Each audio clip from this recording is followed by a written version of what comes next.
Huh? Do you also see Navia and Clorinde over there? They look like they might have run into some kind of trouble. Let's go check out what's going on!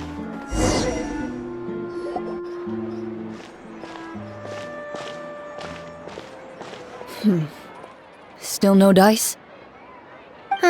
Not at all. And I've asked pretty much everyone in the court of Fontaine already.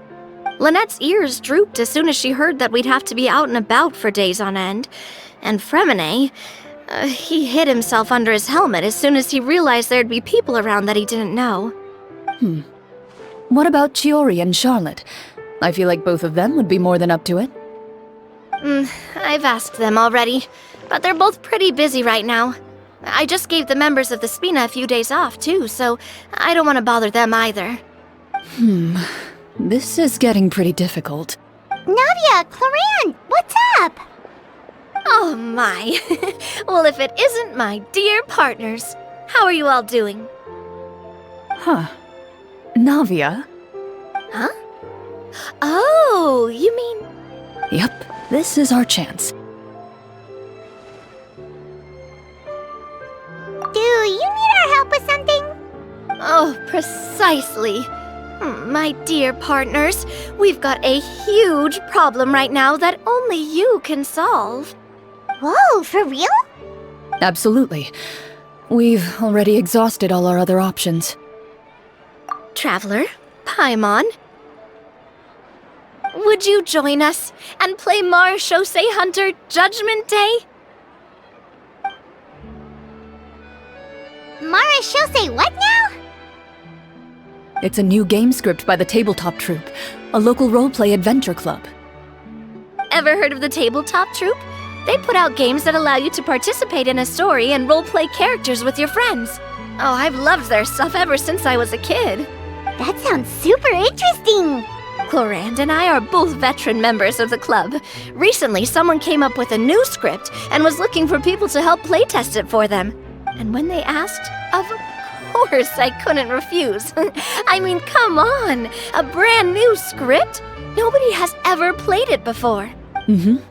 Generally speaking, scripts at that level of development have a lot of issues, but I think this one is pretty solid. The author obviously put a lot of work into the story, and the world building is also quite credible.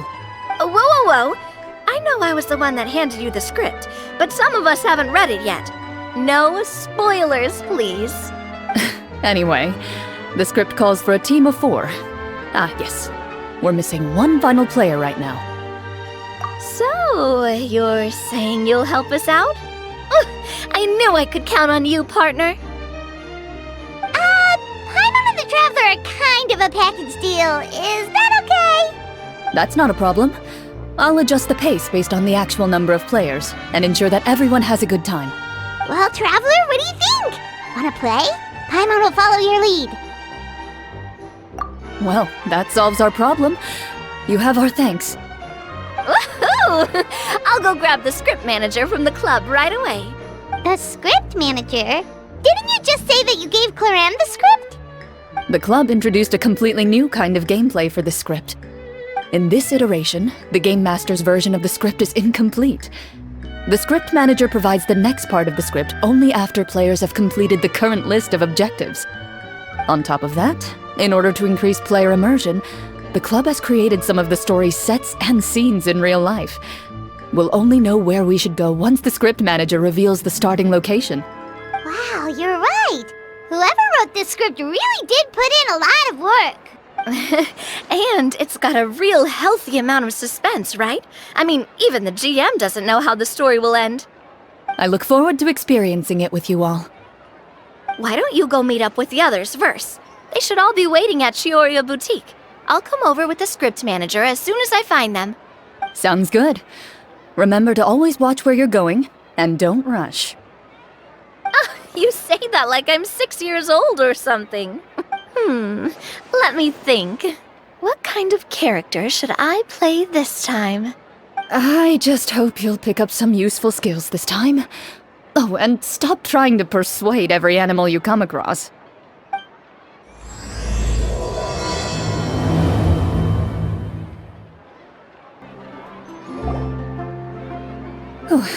Sorry to keep you waiting. You're back! Huh? And you've got the Traveler and Paimon with you, too! What a pleasant surprise.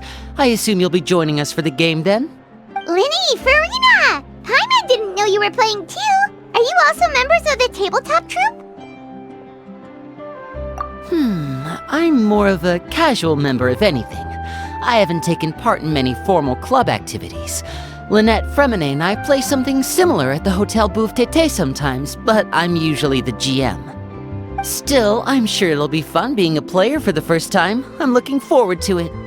Well, I'm not a member of the club at all. Clorinde simply woke me up first thing this morning, said there was a good script worth experiencing, and asked if I wanted in. If you're interested, I can give you a referral. That should give you a 40% discount on membership fees. I think I'll wait to see how this experience plays out first, especially when it comes to the quality of the script. If it's sufficiently fun, then I'll join. Do you participate in a lot of tabletop troupe activities, Clorinde? You could say that. She's actually one of the few senior game masters of the troupe. Right. I knew about that even when she was still my subordinate. It's nothing. Really, just a small hobby of mine. Wow. Paimon's so used to seeing you be all upstanding and intimidating as the champion duelist. It's kinda hard to imagine you role-playing with a bunch of friends. Surely you jest. I would never intentionally make things difficult for my players. I maintain a clear boundary between my professional and personal lives. The me you see at court represents the law and order of Fontaine. I put all personal feelings to the side and grant a fair duel to all who seek to defend their honor. But in my personal life, I'm just an ordinary person. Someone who feels anger and sadness, just like everyone else. Well, you say that, but for all the time I've known you, I don't think I've ever seen you cry. I've seen you get angry, sure, but now I'm wondering whether you were actually mad or if it just looked that way from the outside. I was probably in work mode during... Is that so? Well, in any case, I just feel like even in your personal life, you don't get emotional very often. So you want to see me cry? That might be a little difficult. A show of anger, though, that might... No, that's not what I meant.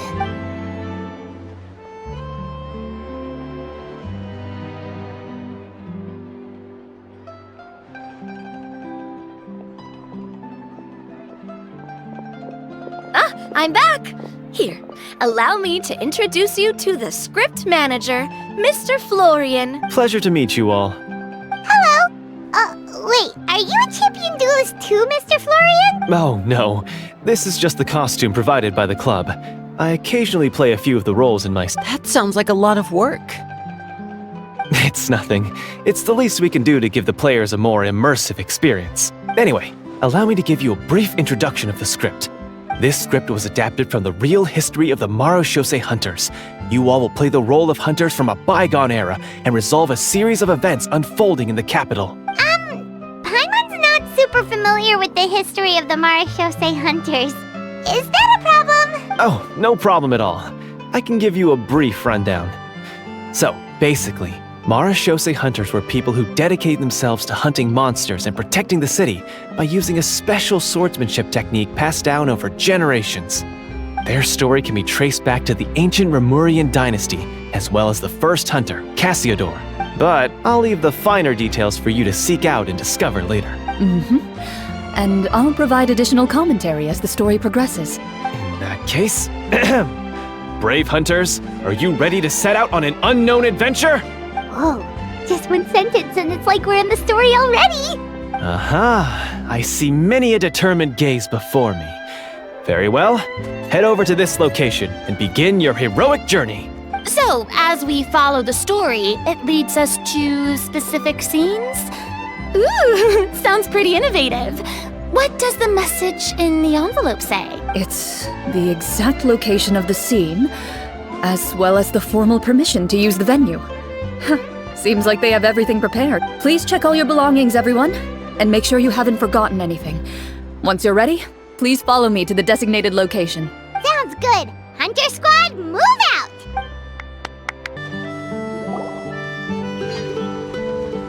Whoa, they really have thought of everything. Even the Fatometer is here and ready to go for us. The Fatometer? What's that? It's a card that's used to determine action success or failure.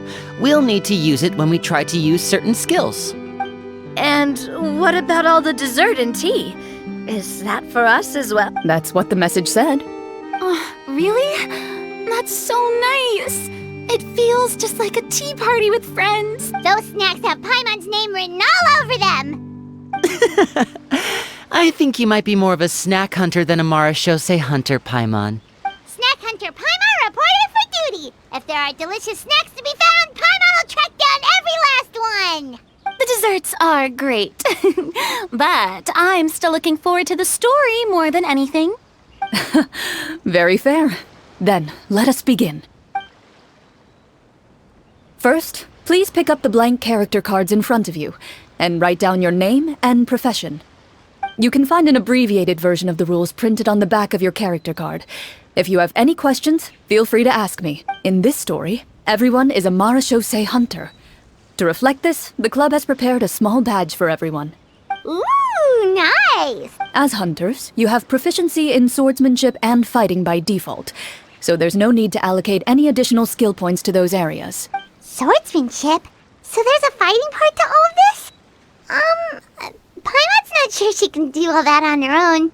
Maybe Paimon can just stick with you? Why don't you share a character card then? The Traveler will be the marashose hunter, and you can be his little floating assistant. Kinda like in real life. So, for the name, do I fill it out with the name of my character? Yep, it can be any name you like. You can use your real name too if you want. I do that whenever I get too lazy to think of a new name. Oh, so it would be like experiencing a... In that case, I think I'll continue to use the name Linny then. Next up is the skill sheet. You have a limited amount of skill points that you can use to learn a number of skills. The more points you invest in a particular skill, the easier it will be to pass associated checks. I'll take persuasion and investigation. Those are must-haves when it comes to missions like these. Oh, those skills sound like they'd be useful for gathering intelligence! Good idea, Navia! Just as expected of a veteran player. So, should we also take those skills then? Not necessarily. Since we're working together as a team, we could leave the negotiations to Navia and use our skill points to pick up other useful skills. For example, I think I'll take stealth and sleight of hand. That will give us more options if we run into any situations we can't negotiate our way out of. Oh, interesting. I wasn't thinking about it like that. I suppose it's not so different from an acting troupe. Everyone has their own role to play. Let me see. I'll take arts and performance. I'm not quite sure what use they'll be, but I'm not as knowledgeable about the other skills, and I am not too confident I'd be able to roleplay them well. Well, that leaves us. What do you want to learn, Traveler?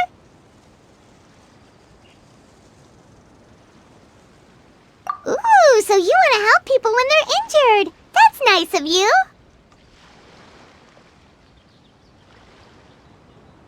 Oh, something that'll help you get a read on other people's thoughts. Sounds useful. So what do you think? Are you sure you want to learn these two skills?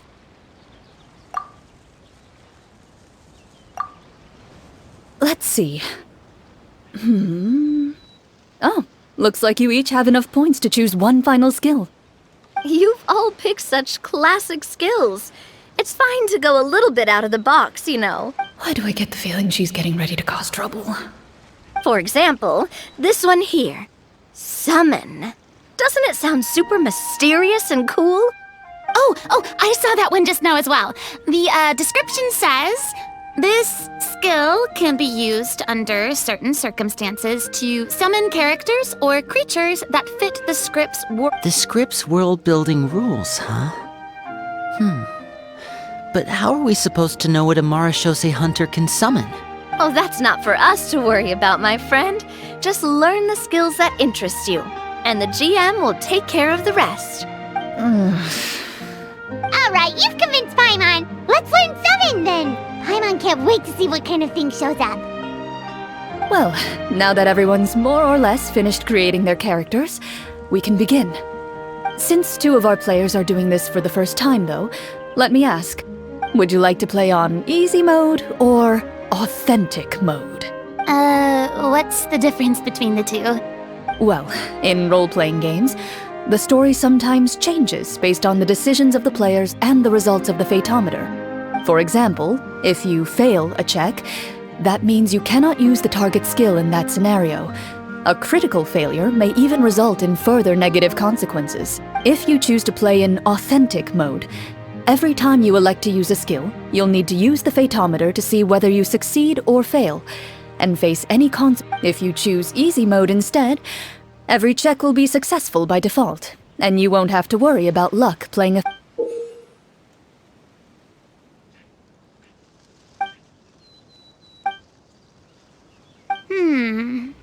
Given that I'd like to focus on the story, I suppose I should pick easy mode. I'd feel bad if I brought the team down by failing my checks. Huh? Oh, come on. Don't worry about that. RNG is the lifeblood of role-playing games. I'm going with authentic mode first, never knowing what you might have to overcome. Ugh, doesn't that sound exciting? I'd rather be mentally prepared for what might happen. All right, then I'll mark down Farina for easy mode. All her checks will be successful by default. As usual, Navia and Linny will play on authentic mode. What about you, dear partner? How would you like to play? Are you sure?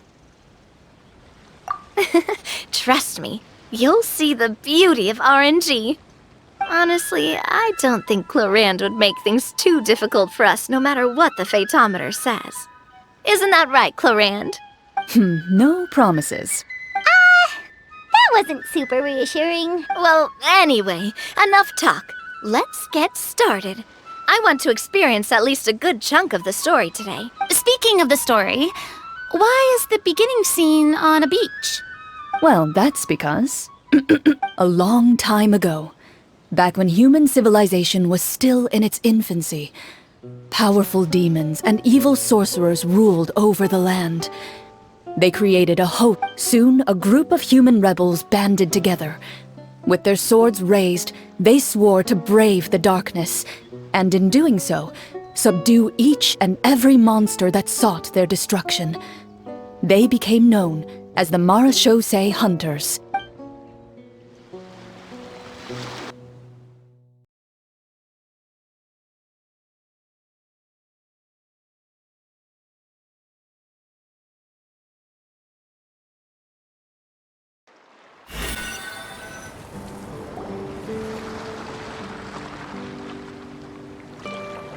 Sometime later, as a member of the Marashose Hunters, you receive a commission.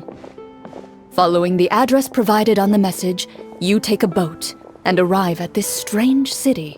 As you inhale, you can taste the slightly salty air of the docks as you begin to survey your surroundings. There aren't many people in the vicinity, but you do take note of a few others who, like you, seem to be sizing up this place.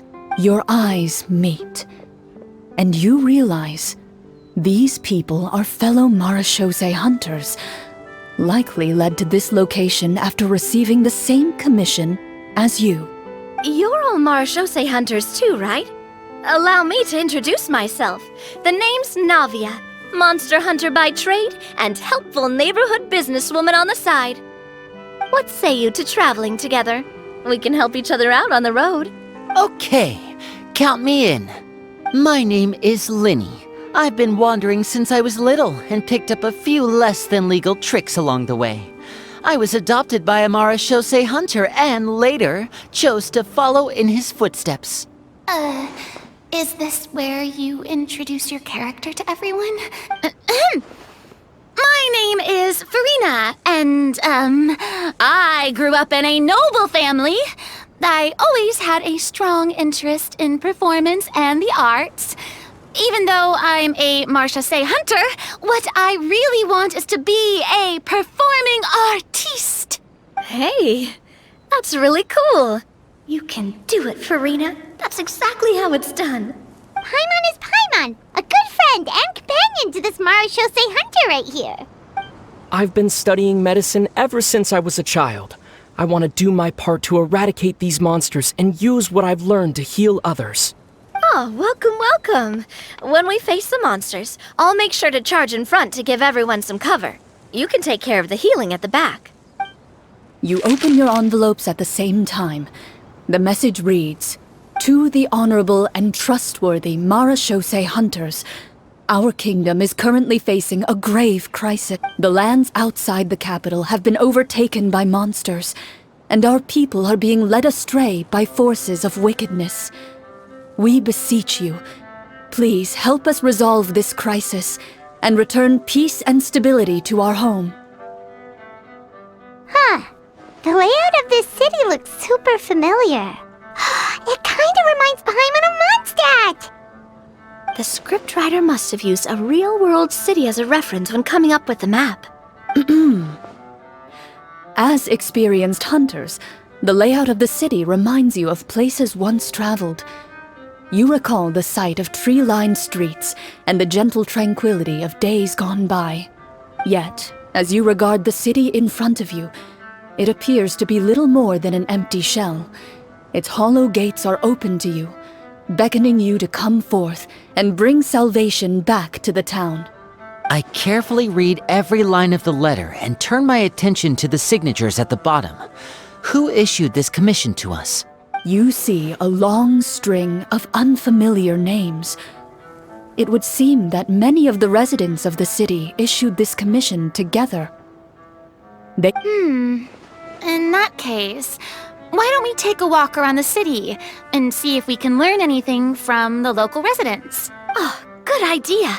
We might be able to get some leads on the monsters and bad guys we're after. You look up and see a tavern nearby. It appears to be open for the day.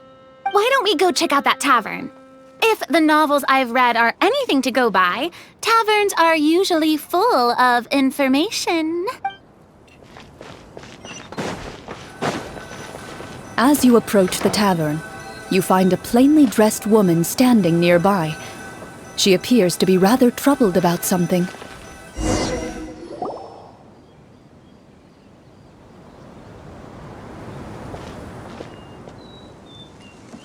Greetings, friend. Lovely weather we're having today, don't you think? Oh, hello. I suppose you're right. The weather today is quite lovely. If only those monsters out there would stop causing trouble. It seems like every character included in the script has a certain amount of useful information to offer. If we keep asking questions, we might be able to get some good leads. Oh, come now, don't be sad. Life is all about optimism. Oh, that reminds me.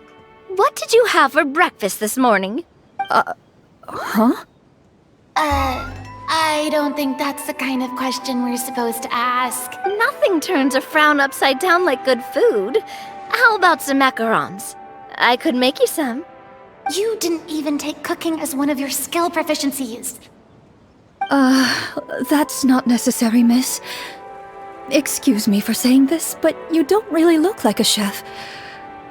Besides, I'm not really a fan of sweets. So you're someone who barely smiles and doesn't like sweets. You're really starting to remind me of this one friend of mine. Hey! Did she just... me? Clorinde must have broke character for a second. This isn't getting us anywhere. Traveler, maybe you can think of something.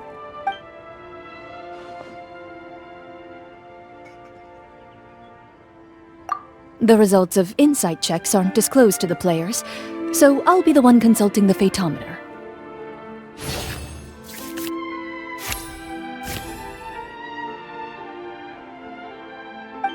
You recall all the lessons you've learned in your time and begin to carefully observe the woman's mannerisms. You notice that when she's quiet, she has an empty look in her eyes, as if her thoughts have drifted to a place far, far away. And when she speaks, she often subconsciously reaches out to touch the ring on her left hand. So you noticed. That's a little embarrassing. A horde of monsters suddenly appeared near the capital recently, so all the guards were dispatched to fight them. Do you remember when those monsters appeared? I'm not completely sure. All I know is that my husband was dispatched to fight them 3 days ago. Do you know where he was sent? It all happened so fast. When we said our goodbyes, he couldn't even tell me where they were sending him. You have our thanks, friend. We'll find and defeat those monsters as soon as possible. We sincerely hope your husband will be able to return to your side soon. Oh, thank you. Don't worry. We'll find him. Just try to remain optimistic and wait for good news. We don't always get to choose what happens to us. But we do get to choose the little things like what we eat and how we respond to the things life throws our way. I hope that one day, you too will recognize the power of something as small and inconsequential as a delicious dessert. I'll do my best. You bid farewell to the woman and continue your journey further into the city.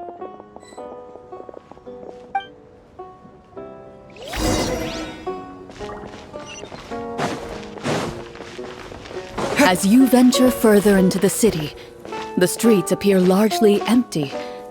An elderly woman walks past. You see her shake her head as she puts away her wrinkled wallet. A nearby merchant folds his arms and gives you a disdainful look. You get the impression that he's someone who has long gotten used to the sight before him.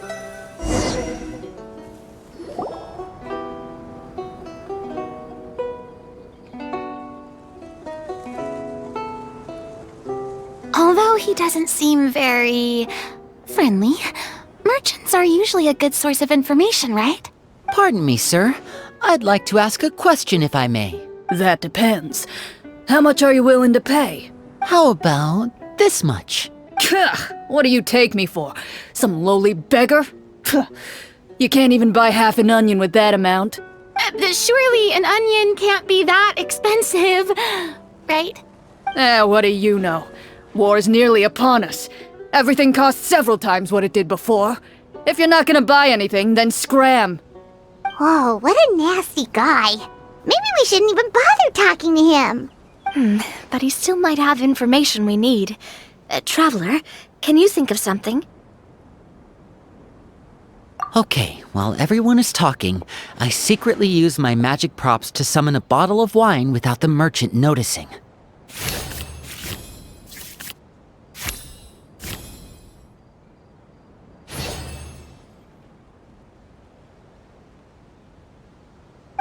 We meant no offense, sir.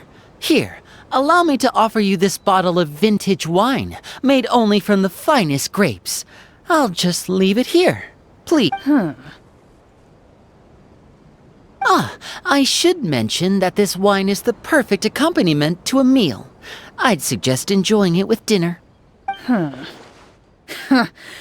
right. Go on and ask. What do you want to know? Do you have any information on the monsters or the crisis that has overtaken the kingdom? Crisis?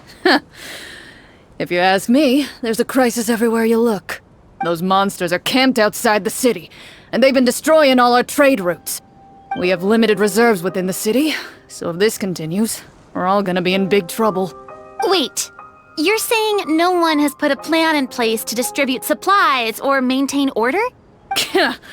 We could all starve and those nobles in the palace wouldn't even break a sweat. Who knows? Maybe they've been in cahoots with the monsters all along. That is concerning. Thank you, sir. We won't take up any more of your time now.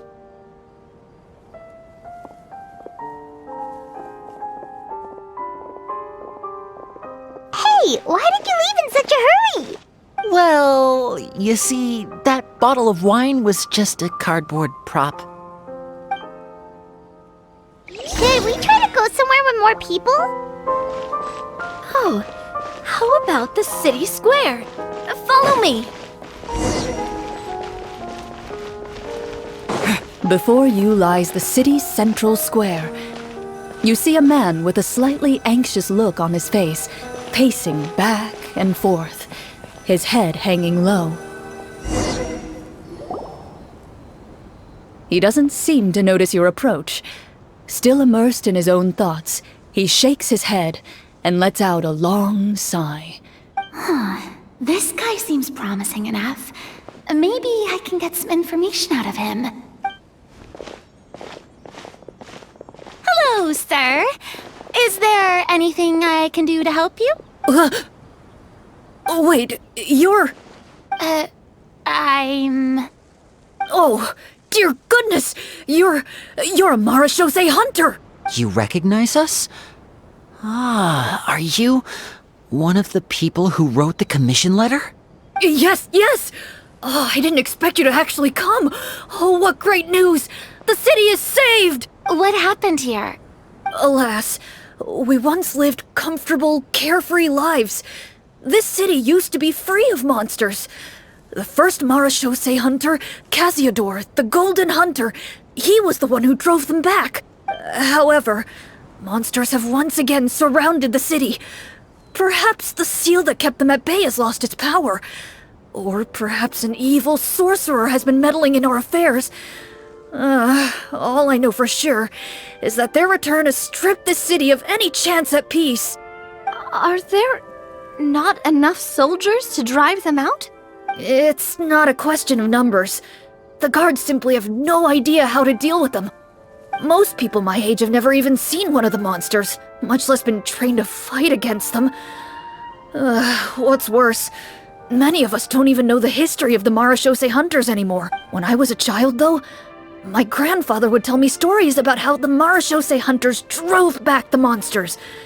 So, on the off chance that something might come of it, I decided to reach out to you. To be perfectly honest, I was starting to think all those stories were just tall tales. But now that I've seen you in person, I finally know that it was true! Well, you can rest easy, friend. The righteous and formidable Marashose hunters are on the case. The man is touched by your determination and resolve. His eyes begin to well with tears of relief. Still, if we are going to hunt the monsters, we need to know where to find them. Can you give us any leads? All I know is that the area outside the city is dangerous. I'm afraid I can't point you toward a specific location. Oh, although, if you leave the capital through the main gate and follow the road, you should run into a group of guards. I see. We'll go look for them then. All right, be careful. Oh, and one last thing. The monsters outside the city are just part of the problem. There are evil sorcerers inside the city as well, so be on your guard. They're actively working with the monsters, and have corrupted the court ministers with malicious magic. They're the reason why, even inside the city, everything has been a giant mess. Even one of our kindest ministers has turned into a boorish and unreasonable figure, interested in nothing but enacting laws that exploit the people. Who knows how much longer we'll be able to go on like this. Talk about being stuck between a rock and a hard place. I feel bad for him. Maybe we should try to cheer him up?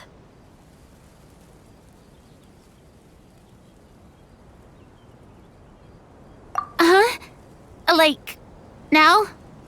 Is this really the right time? I appreciate your kindness, but for now, it's more important to focus on the crisis. Brave hunters, I leave the future of this kingdom to you.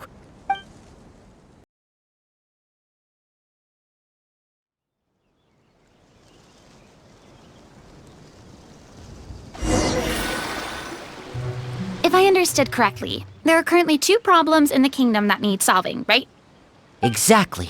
We need to defeat the monsters outside the city and take down the evil sorcerer stirring up trouble from within. But which problem should we tackle first? Well, this seems like a good moment for a break. Take some time and discuss what you want to do. Let me know when you've made your decision. I really didn't expect the people in the city to keep us at arm's length like that. I totally thought the hunters would be treated like heroes. Well, Clorinde said the script took cues from the real history of Fontaine, right?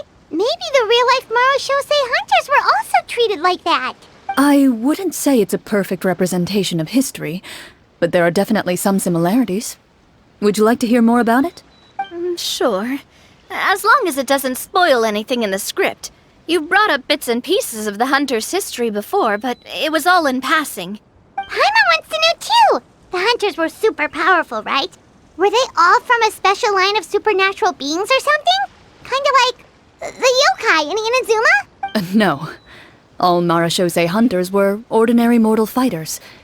The only thing that set them apart were the special sword techniques passed down over the centuries. Huh? So you mean anyone could become a Marachose? In theory, yes. All you would need to do is survive the rigorous training and master the swordsmanship techniques required to fight the monsters. Still, most people dropped out at the early stages, and others called it quits the minute they saw a monster in person. To become a hunter, you must be strong in both body and mind. What kind of monsters did the hunters fight exactly? Oh, and the evil sorcerer the script mentions. Did they exist in real life too? The land of Fontaine once played host to an ancient dynasty known as Remuria. After that dynasty fell, monsters began to appear, intent on obstructing humans from establishing a new social order. One of the ancient sorcerers of Remuria used his power to assemble a formidable army of golems. He sought to use that force to establish himself as king. Now wait a second. Don't tell me that guy was the inspiration for the evil sorcerer in the script. We still haven't found any in-game information on him yet. So, why don't you talk about someone else for now? Well, I wasn't planning on going into anything you might be able to find out in the game. But if you want me to talk about something else, then... how about Casiodor, the Golden Hunter? Or Egeria, the ex-Hydroarchon? Wait, but those people are all from a super long time ago. Where did you learn all this, Clorinde? From my master. By master, you mean Miss Petronia? Is someone you know? Absolutely. Miss Petronia and my father were good friends. Back in the day, she would often bring Clorinde over to play, but... Let's not get off topic. Anyway, back to what I was saying. Responding to Egeria's call, a number of warriors followed Casiodor into battle against the monsters. This group of warriors, under Casiodor's leadership, became known as the Marachose Hunters. Yet, as Fontaine entered an era of peace, their work gradually became obsolete. The Marachose Phantom, originally an association made up of hunters, eventually came to be predominantly comprised of Melusines. I see. That explains why most of the people in the script have forgotten the hunters or think of them as nothing more than a legend. Is that really a bad thing, though? It can get tough always being the one shouldering everyone's expectations. Depends on who you ask, I suppose. If the name of the organization no longer commands respect, investigative work is bound to suffer. Speaking of investigations, which problem should we tackle first? Monsters or evil sorcerer? I vote monsters. That's the main duty of the hunters, right? We can come back to the sorcerer later. Well said, Miss Farina.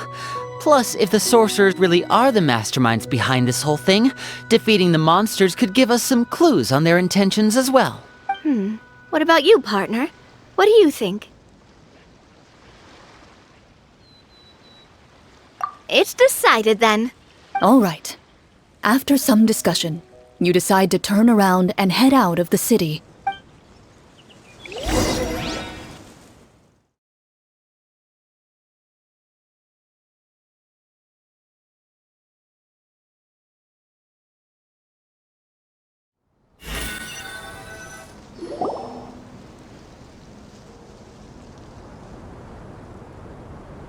Let's take a look around, like that guy said. You there! Outsiders, halt! Who's there? An armored man approaches you. He has a tall, muscular build and a determined expression in his eyes. Just one look, and you can tell he's fought in his fair share of battles. Although he's trying his best to conceal his current state, his uneven gait and the sweat dripping down his forehead make it obvious that he's been wounded and is in serious pain.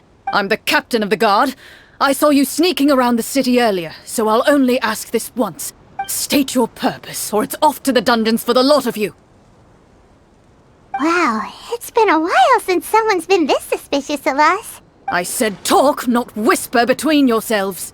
Have you ever heard of the Marchese Hunters? Marachose hunters? Ha! That fairy tale, you mean? What, you expect me to believe you're one of them?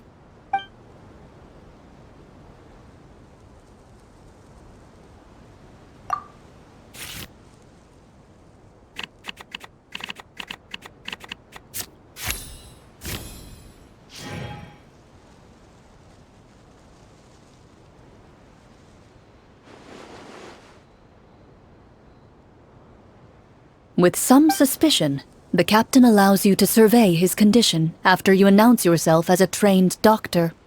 Unfortunately, you're unable to adequately assess the source of his injury, much less come up with a way to relieve his pain. I'm sorry. My skills are a little rusty. Well, this is no ordinary wound. It was inflicted by a monster. Now tell me, are you truly a Marachose hunter? He regards you with suspicion for quite some time, before shaking his head. Perhaps... Sir, we were indeed in the city earlier, but our purpose was only to gather information on the monsters. We're here to help the city and all the people within it. Your guards are still fighting the monsters as we speak. They could be seriously wounded and in grave need of support. You need all the help you can get.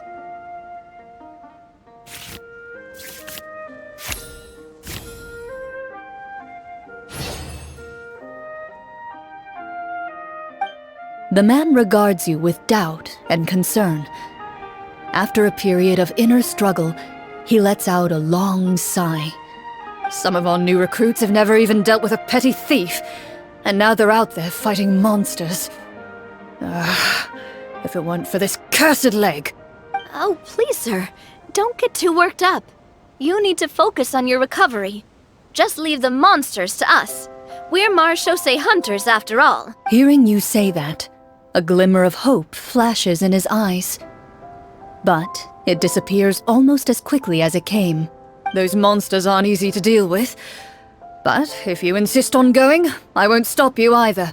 I just hope all the guards will be able to come back to their families alive. I wish you the best of luck. Based on what the captain said, the monster should be right up ahead. Let's go. Hopefully we're not too late.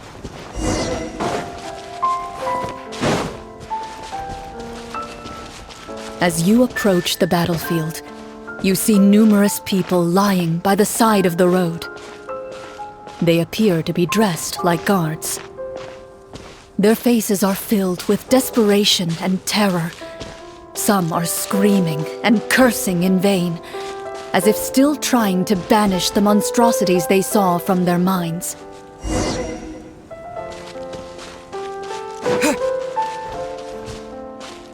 A few of the wounded look up at you in shock and disbelief. Quick, leave this place. Turn around and don't look back, they yell.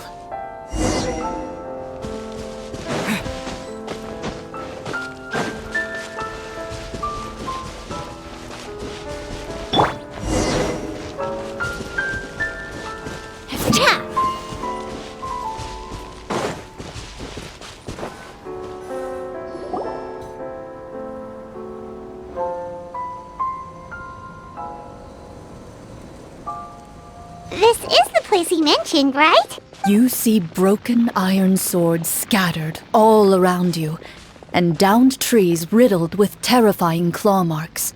All the signs point to one thing. A truly devastating battle just took place here. Be on your guard, everyone. The monsters might still be around. Before you can finish your sentence, you hear rustling sounds from the surrounding bushes. The monsters have emerged. They close in on you without fear. You get the impression that, in their bloodthirsty eyes, you're just another meal for them to devour. A little help here! This thing wants to eat Paimon! Your battle round begins now.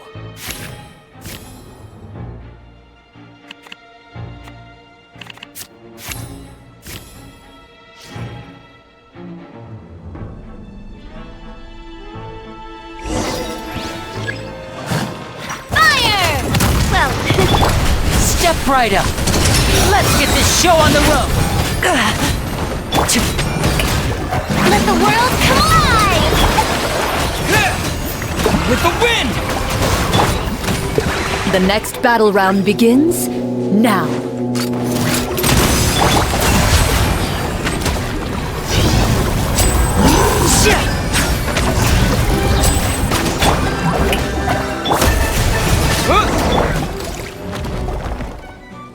The monsters let out a terrifying roar of anger and resentment before dissipating into thin air. Ugh, thank goodness it's over. We're lucky the Marashose Hunter class came with all those preset skill points. Otherwise, we would have been in some real trouble. I never knew the Fatometer even determines the amount of damage you inflict. If you get unlucky, isn't it just game over right then and there? That's part of the fun. The uncertainty of fate is what gives these games their appeal. Just as you begin to celebrate your victory, a suspicious lump on the ground catches your attention. A suspicious lump? Wait, could it be the thing that appears after every battle? I walk up to it, crouch down, and begin to carefully examine it. I've still got my right glove on, so it should be fine for me to touch it, right? As you investigate the mound, you discover that the exposed portion appears to be made of wood. It was previously obscured by the large form of the monsters. With the monsters gone, the small protrusion now awaits your discovery, poking out of the ground like a shy flower bud. Whoa, it's a treasure chest!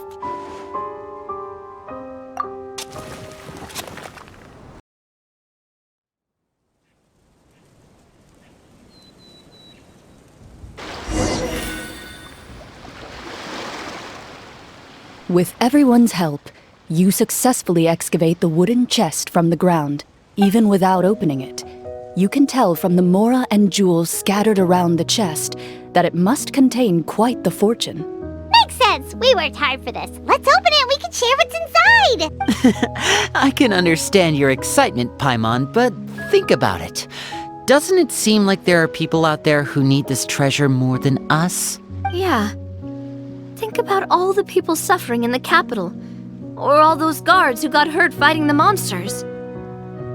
Wouldn't it be better if we gave the treasure to them? Wait, is that how it works? Paimon thought since we were the ones to dig it up, we could just take it for ourselves. Well, let's put it this way. Any decision you make during a role-playing game can impact the future course of the story. But would the people really believe us? It's hard enough for us to prove we're Marashose hunters. What if they think we procured the treasure illegally?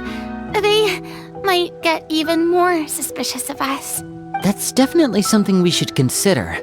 Maybe we can come up with an explanation in advance. Well, if donating it could cause that much trouble, why don't we use it to buy some gear and fill up on good food? Then we'll be ready to fight even more bad guys. Looks like you're facing a difficult choice once again. Well, it's getting late. Why don't we call it a day for now? Wow, where did the time go?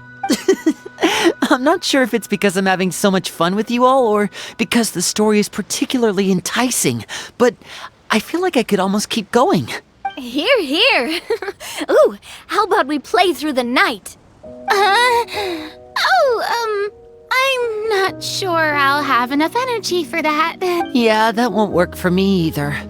Lynette will give me an earful if I get home too late. I understand how you feel, Navia, but we have to change venues for the next part of the story anyway.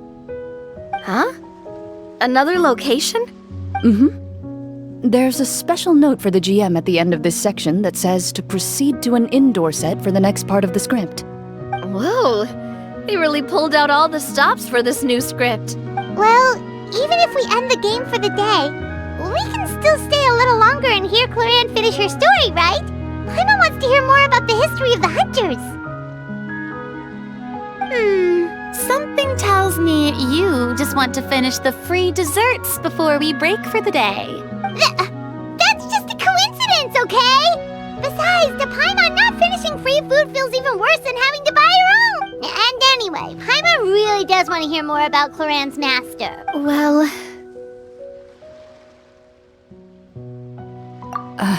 It's nothing. I appreciate the concern, but it's all in the past. It won't do any harm to share these things now.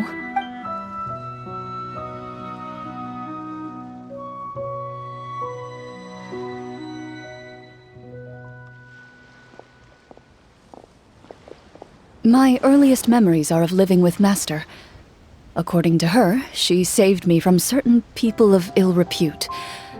My birth parents had left me behind some time before that. What a heavy beginning for a life story. Master was a fascinating individual, if inexperienced in the ways of raising children. My first ever toy was a short sword. Although I suppose it wasn't so much a toy as something Master removed from her waist and handed to a noisy child in need of distraction. Oh, wait, so she handed an actual sword to a child? Isn't that dangerous? Did you... Of course I did. I cut my palm and bled quite a lot.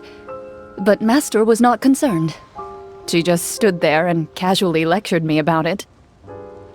See, that's what you get for not holding the sword properly, she told me. She then crouched down next to me and said, "Give me your hand. I'll teach you to bandage this wound. After that, it's time to learn how to truly hold a blade." Excuse me for asking this, Clorinde, but how old were you exactly when all this happened? Probably around, 3, give or take. 3? Isn't that when most kids are still struggling to hold a fork? As I said, Master was rather inexperienced in the ways of raising children. She believed trial and error was the best way to teach a child what they're capable of. I'm not so sure this is a question of experience. I didn't see anything wrong with her ways at the time. And anyway, children don't get to choose how they're raised. Oh, she did bring me back a pet from Liyue once. It was a Geovishap hatchling. A Geovishap hatchling? For a pet? That seems even more dangerous. What she said was this: make sure to get along, you two. If you really can't agree on something, just settle it with a fight. Whoever loses is the real pet. And how old were you when this happened? 5. Well, did you win? No, I lost. So you're saying you actually became the Geovishap's pet? Yes, but only for a week. By the end of that week, I defeated it in combat, and we've shared a cordial relationship ever since. That really doesn't sound like the kind of childhood someone should have. Later on, I gradually understood that Master most likely didn't know any other way to raise a child. She was a marechaussee hunter, but I never heard her bring up her own parents. Thanks to her, I learned how to navigate the forest by the age of 6, and could hunt monsters in the wild by myself the year after that. Even though the training she subjected me to was strict, she always made sure to take me traveling when she had the time. We met many of her friends during those days. That was also how I met Mr. Callis and his family. I still remember the first time we met. You were too scared to join our picnic and hid behind Ms. Petronia the whole time. I still hadn't really met many children my age at that time, so I didn't know how to interact with others. After that, though, you started coming over a lot. You loved challenging people to shooting competitions, remember? I don't think many members of the Spina ever beat you in one of those. I had a lot of fun during those days. I enjoyed them too. Oh, do you remember that one time we went exploring around the Spina together? We overheard Papa call your master Fontaine's protector of justice. We tried to pretend like we never heard anything, but you nearly let it slip that one time. Protector of justice? Oh, wait, you mean that vigilante hero from 20 years ago? The one who is always active at night? Yep, that would be her. She often would put on a black cloak and go out at night. I never knew where she went or what she was doing. Until, like Navia said, we overheard the truth from Mr. Callis that night. 20 years ago, huh? I still remember the guards leaving all kinds of witness reports about her on Nervalette's desk. My apologies. Oh, there's no need to apologize. You had nothing to do with it. And anyway, everything she did was for a good cause. Although, calling herself the protector of order was a bit much. Especially when she deliberately operated out. Huh? When did the Protector of Justice become the Protector of Order? Oh, she had a bunch of code names. I heard she would just come up with a name on the spot whenever she was asked. Later on, she probably got sick of answering those questions and decided to stick to just two. The Protector of Justice and the Protector of Order. That sounds like her, all right. I bet she forgot which of the two she'd use by the time she got back each night. Well, she certainly sounds like a fascinating individual. With her strong sense of justice, it's no surprise her student followed in her foot. It's true. I always wanted to become like her. Someone powerful, independent, and with a strong sense of conviction. But...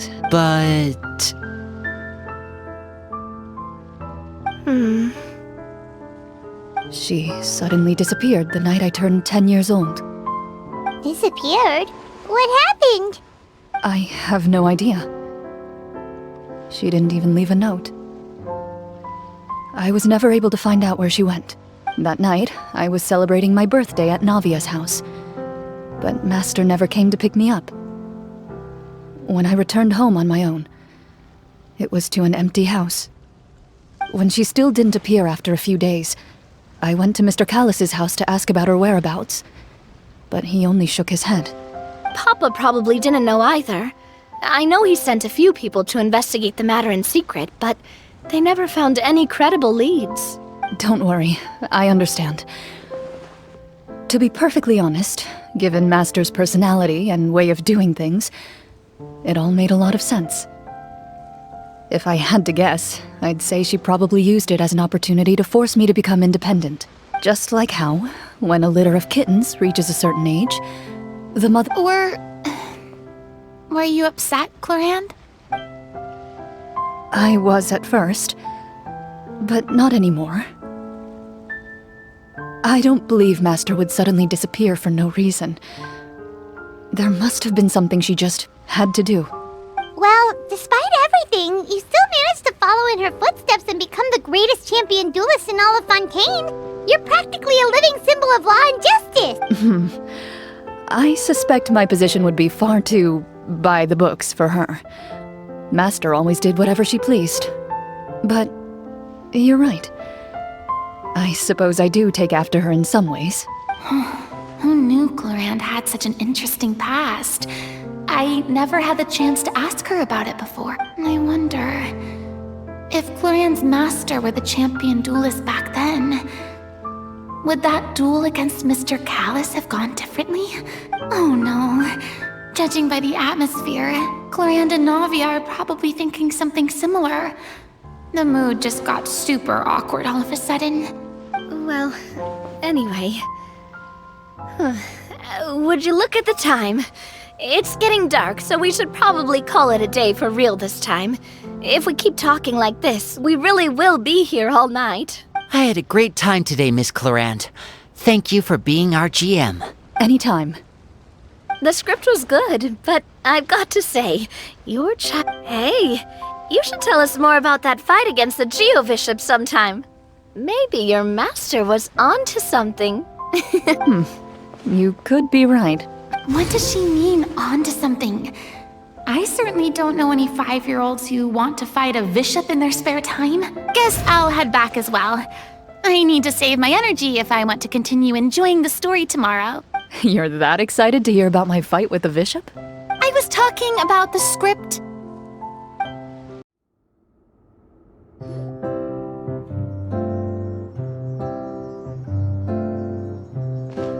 Looks like everyone's here. Now, before we begin, why don't we finish where we left off yesterday? There was an important decision to be made, yes? I'll pour everyone a cup of tea. Is most important part, though, Clorinde? Paimon's more concerned about our current surroundings. Heavy walls, cold railings, dim lights. This is obviously supposed to be a prison. I admire the work put into the set. Still, it's obvious the scriptwriter has never paid a visit to the fortress of Meripede. So this set is going to be a part of the script?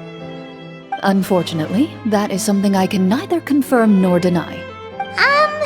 Anyone think Clorinde's smile is starting to look kinda... Well, whatever happens, we'll just have to push on. But first, we should really figure out what to do with this treasure. If we're worried about arousing suspicion because of our identity, why don't we give ourselves a different name? Just like... Yeah, it might be better to keep a low profile. As long as we're helping people, it doesn't matter who we are or what we're called. Staring at me won't get you anywhere. Or did you want some more tea? Paimon's good. Thanks. Why aren't you saying anything, Navia? Wait, what's that next to you? Oh, this is the short sword Clorinde mentioned last night. I found it. Huh. I'm surprised you managed to track it down after all this time. Well, I made sure to take good care of it, considering the circumstances in which you gave it to me.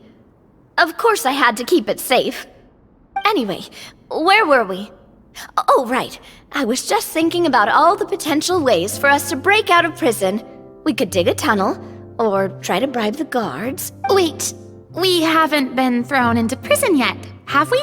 Well, it's only a matter of time. It pays to be prepared. Just like how you should always have an umbrella on hand, even... Alright, Paimon's made up her mind. Let's just give the treasure away. Paimon may have wanted to keep it, but if it's going to land us in prison somehow, Paimon will be too upset to enjoy her snacks.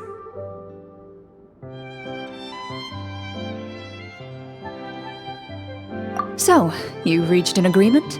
All right then, we can continue with the story. Oh, and we'll collect all the scattered pieces of treasure on the ground as well. All right. You collect the treasure and make your way back to the capital with your bag of loot in hand.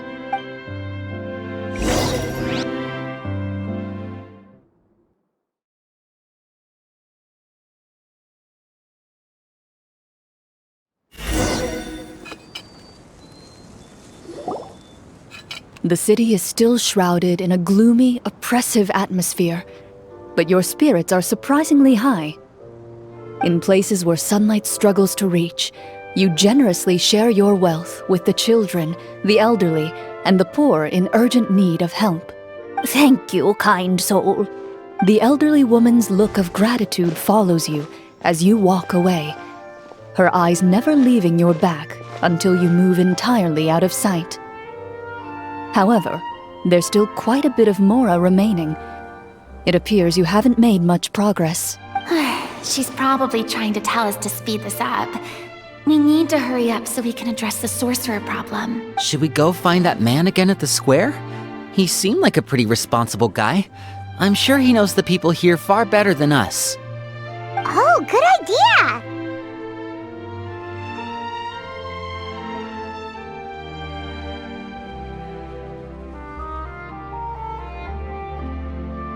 Just as you start to make way to the square, intent on finding the man again, there's a voice.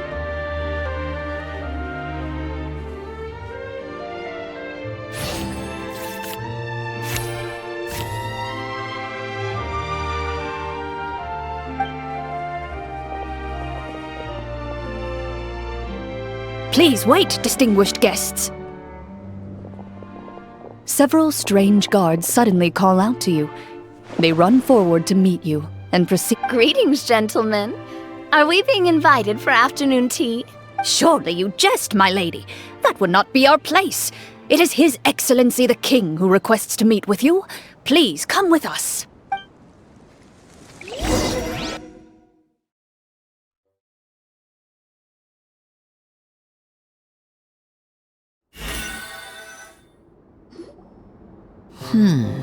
Do you think this could be a trap?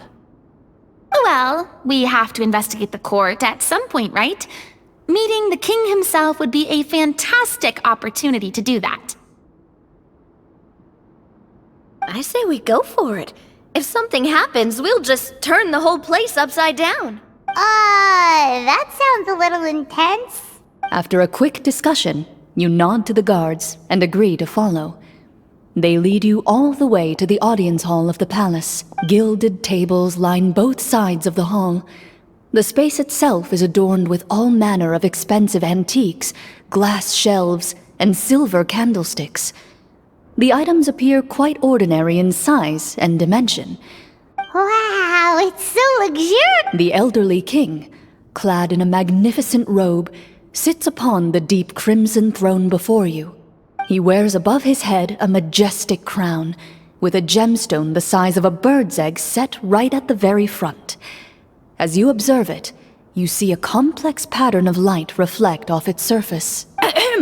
They're here, your majesty. A man dressed in dark clothes, likely a minister, shields his mouth with his hands and bends down to whisper a few words to the king. After a moment, he lowers his hands and stands back up. His gaze shifts to fixate on your group. The king does not appear entirely aware of his surroundings. The man by his side, though. We should keep a close eye on him. The king remains still and says nothing. The minister is the one who speaks. Esteemed guests, allow me to thank you for coming to our faraway kingdom. Unfortunately, His Majesty the King finds himself quite exhausted from work. So please, I've heard tell that your group, the Marechaussee Hunters, used your exceptional ability with the sword to repel the monsters near the capital. Such a great deed deserves to be rewarded. However, seeing that I was not fortunate enough to observe such a feat with my own eyes, you'll forgive me for seeking to verify the truth by speaking to you myself. Well, we've got nothing to hide. You brought us here to talk, right? So we'll just explain what happened.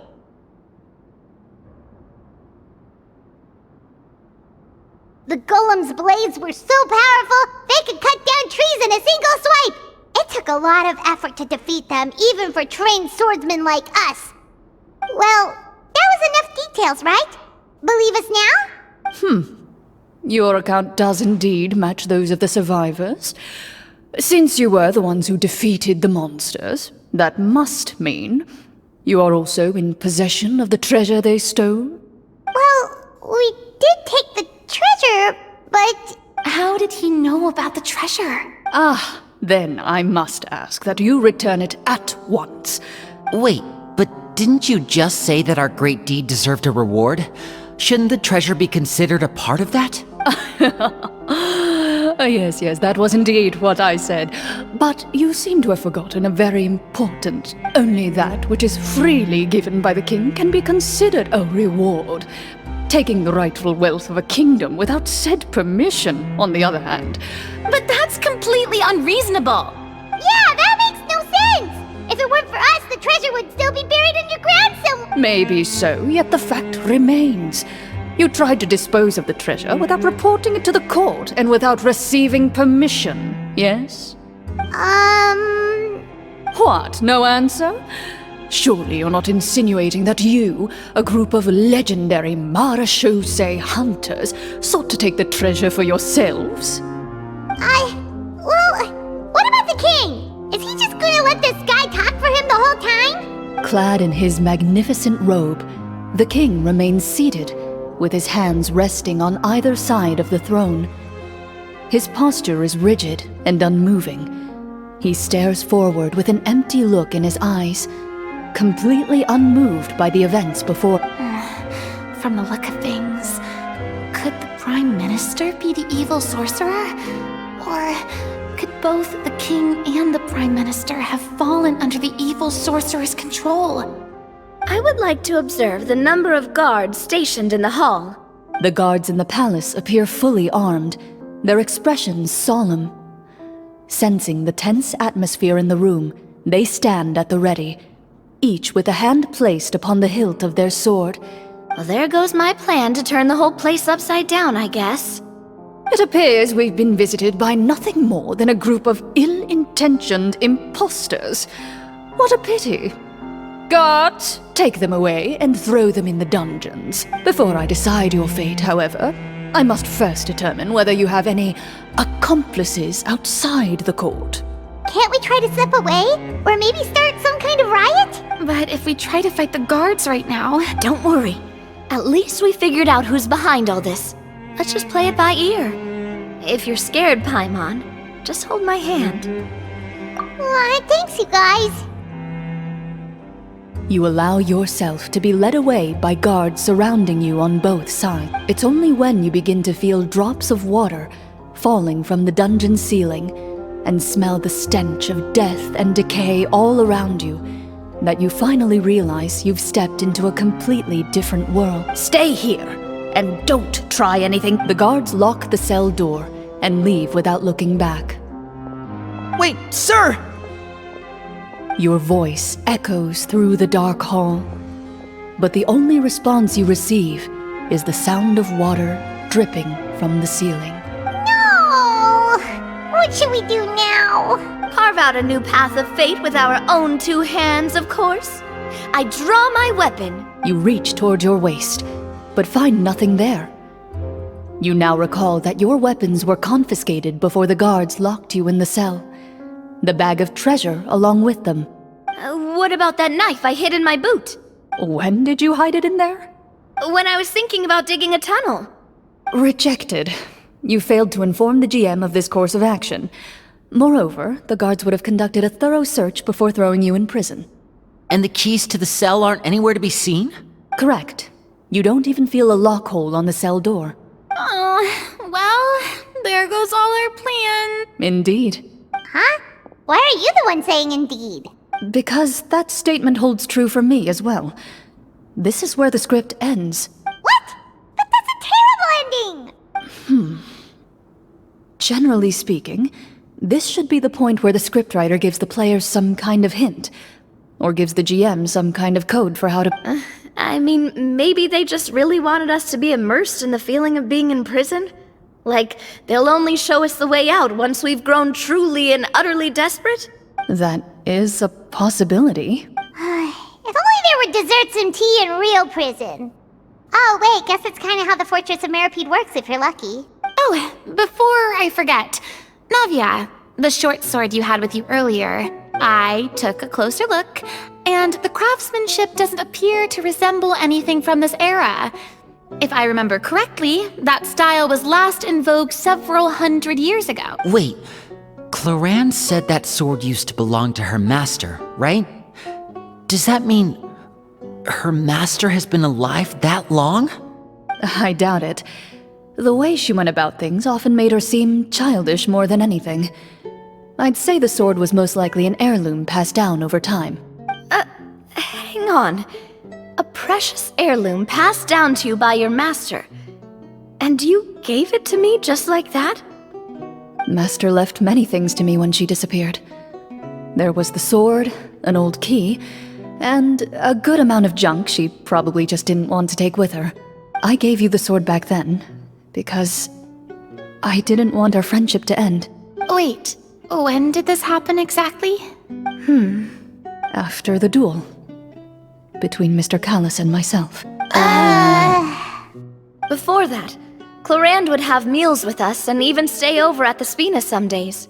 She was on great terms with Papa as well. After the duel, though, there was a period of time where we simply didn't know how to face each other. She entrusted this sword to me, and never came back. We were both sad, and conflicted, and totally overthinking everything as a result. Whenever I looked at this sword, I couldn't help but wonder if Miss Petronia had never introduced us to each other at that picnic.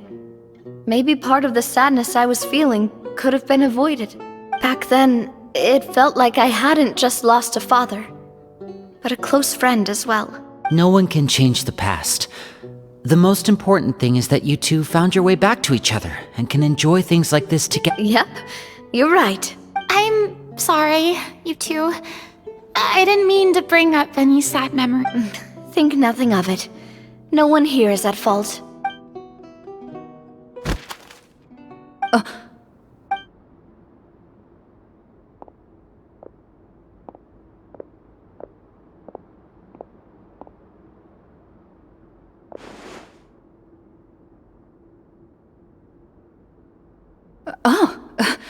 Looks like the next part of our script is here. Perfect timing. The situation was really starting to get desperate. And not just because of the prison thing. From Clorinde's face, Paimon really can't tell if it's good news or bad news. Water continues to drip from the ceiling. In this lightless dungeon, you lack a reliable way to tell how much time. Eventually, you get used to the unpleasant odor of straw, mold, and rust, and find yourselves alternating between fits of drowsiness and despair. Suddenly, you hear footsteps outside the door. Heads up, everyone. Someone's coming. Gather close, everyone, and keep your voice down. Who are you? I work as a guard in these dungeons, but my true identity is the same as your own. Shh! I've already sent away the other guards, but if we make too much noise... I understand, but how can we be sure we can trust you? The king has issued a formal decree. In light of the irrefutable proof of your crime, you're to be executed before tomorrow's sunrise. If you want to escape, it has to be now. Executed? We barely did anything! Monsters appearing at the same location as the treasure. Could this entire thing have been a trap? There will be time for speculation once we're out of here. As for my identity, I have no way to prove that to you just yet. Infiltrating the capital was difficult, and finding a chance to speak with you has taken a lot out of me. I could go on, but I think we can all agree that now is not the time for details. Have you seen our weapons anywhere, sir? Don't worry, I brought them with me. They're just behind the door.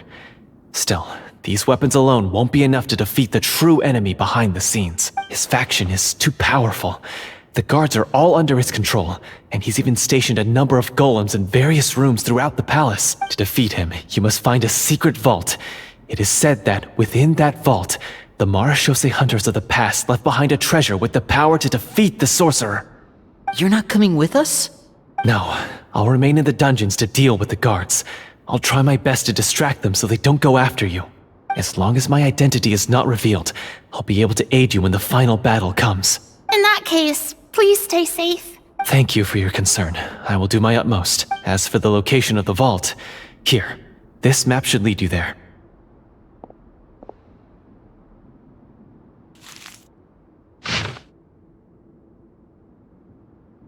Got it. All right, once I open the door, remember to stick close and refrain from making any noise. I'll lead you out of here as quickly as possible. You now have the chance to restore the honor and legacy of the Marechaussee hunters. So please, get out there and reclaim what's ours. And be sure to exercise caution. With the help of the guard, you successfully escape the dungeons.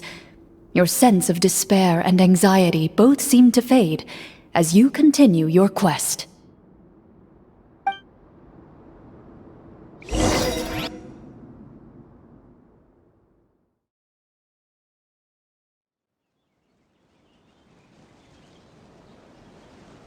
Wait, we didn't get to use our skills at all while we were in prison. Who knows when we're gonna get the chance to use that cool summon spell? That is a pity, but we can only continue to move forward. This should be the place marked on the map. This bit of rock certainly looks suspicious. Well, I'd say an investigation's in order then. Plus, if all else fails, we can just blow it up.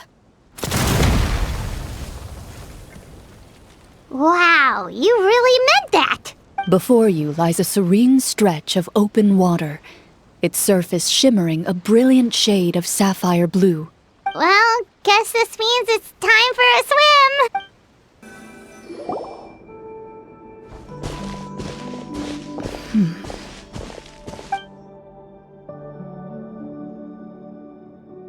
What's the matter? It's nothing. As you step into the cave, you find yourself in an eerily quiet space. Before you lies a narrow passageway. Wow, this must be where the treasure is hidden! But this door is blocking our way in. It almost looks like it's been here for quite some time. I've got to hand it to the tabletop troupe. Huh. What have we got down here? A kind of mechanism connected to the door? A pattern on a stone door. That's something Master mentioned before. Is something wrong? After a long, difficult journey, you finally arrive at the location indicated by your map. It appears to be an ancient site of some sort. Your surroundings are exceedingly quiet and serene, as if the secret that slumbers here has never once been disturbed. If you listen closely, you can almost convince yourself you can hear the sound of its calm, gentle breathing. That description makes Paimon feel kinda bad for disturbing this place. We're doing this for the sake of the people, to free them from the evil sorcerer. I say it's time for this treasure to once again see the light of day. Linny's right. We need to keep going. The future of the kingdom depends on it. The next part of the story requires us to solve the puzzle, right? Let's start exploring the area. Yes, that should be fine. Something feels off about all this. Guess I'll just have to improvise. It worked! Something just appeared. Some kind of new mechanism, maybe? By solving the puzzles, you prove yourselves worthy of inheriting the secrets of the past. At the end of each puzzle, you're rewarded with With? a key. Oh, it must be the key to the big door. This is one of the Marechaussee Hunter keys that are passed down from generation to generation. It is said that 4 keys in total are required to form the final, complete key. And it seems like we just collected 3 of them. What's wrong? You hear a few strange noises. Suddenly, all the... What's going on? Did we fall into another trap? For the sake of immersion, please close your eyes, everyone. Without the torches, the space is now completely dark.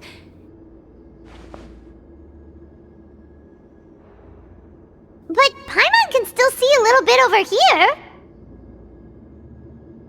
Oh, right, sorry.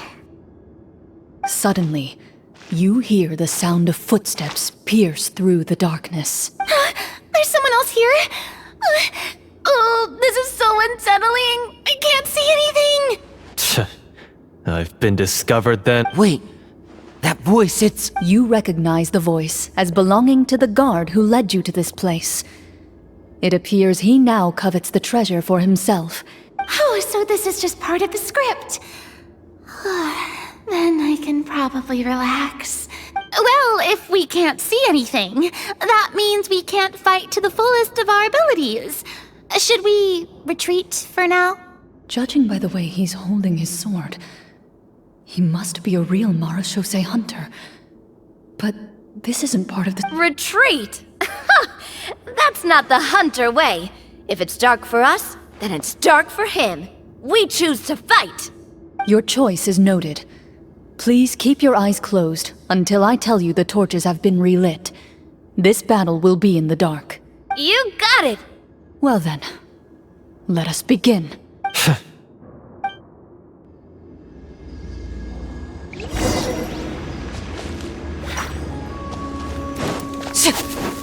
Into the shadows. I'd like to try to hit him with my sword. Your strike is successful. Is he still standing? Goodness. Is it over? Can we open our eyes now? The enemy is strong and relentless, but the battle is nearing its end.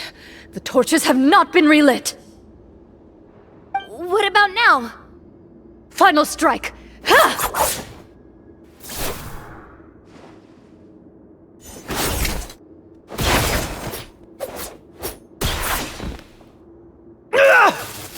Well, did we get him? Clorinde? Warm fire flickers across the walls once more. Your vision is now clear.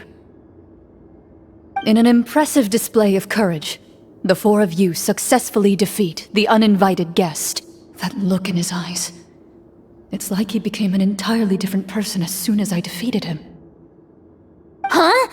Mr. Florian? Oh, wait. We're supposed to be role-playing. I should stay in character. Speak your name, guard. Why did you lead us here just to betray us? Is this treasure really more important to you than bringing peace to the kingdom? What kingdom? What peace? Those were nothing but lies! I, Florian, am a true marechaussee hunter, descended from hunters of ages past. So he's also using his real name. Or, wait, was that the name of his character from the very beginning? Then I'm even more confused. If you truly are a marechaussee hunter, shouldn't you want to help us just like you said before? Shouldn't we fight together for the sake of the people?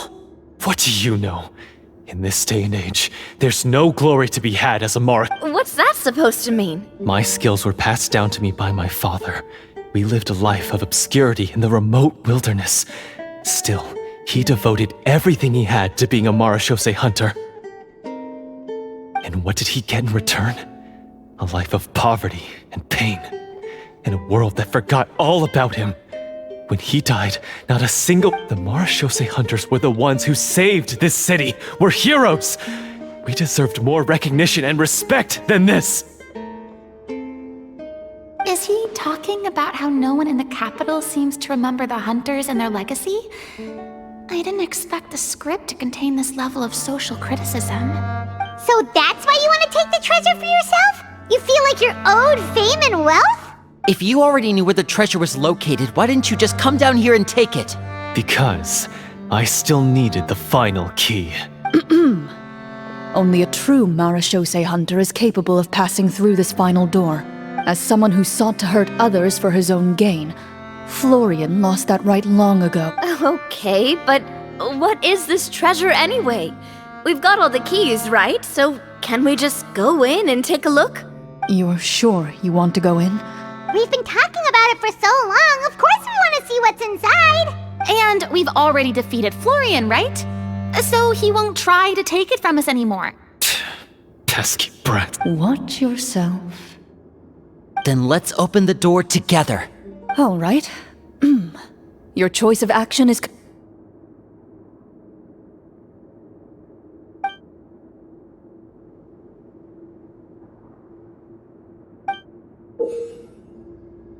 Before you, the door to the treasure, sealed and undisturbed for more than 100 years, finally swing. You hear the shrill wail of the door hinge as it rotates for the first time after years of disuse, almost like a sleeping giant letting out an extended yawn.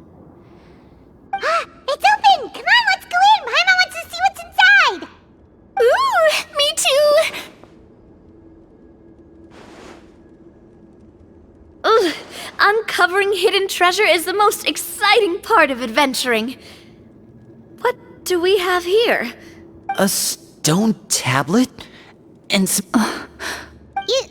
You call this a treasure vault? Looks more like an abandoned warehouse! Maybe the troop ran out of budget at the end? They provided a super immersive experience at the beginning only to drop the ball at the most important part? They could have at least filled this place with cardboard mora or something! Wait, I get it now. Paimon, this is the real marechaussee hunter treasure. Huh? This is it? The marechaussee hunter treasure is just a stone slab and some broken swords? I can't believe it. I refuse to believe it! Whoa, are you okay? The marechaussee hunter before you appears to suffer a serious mental breakdown. He needs to leave the room for a moment to collect himself. One of you seems to understand the significance of the treasure already. If the rest of you wish to follow suit, you may remain here in the meantime and explore your surroundings.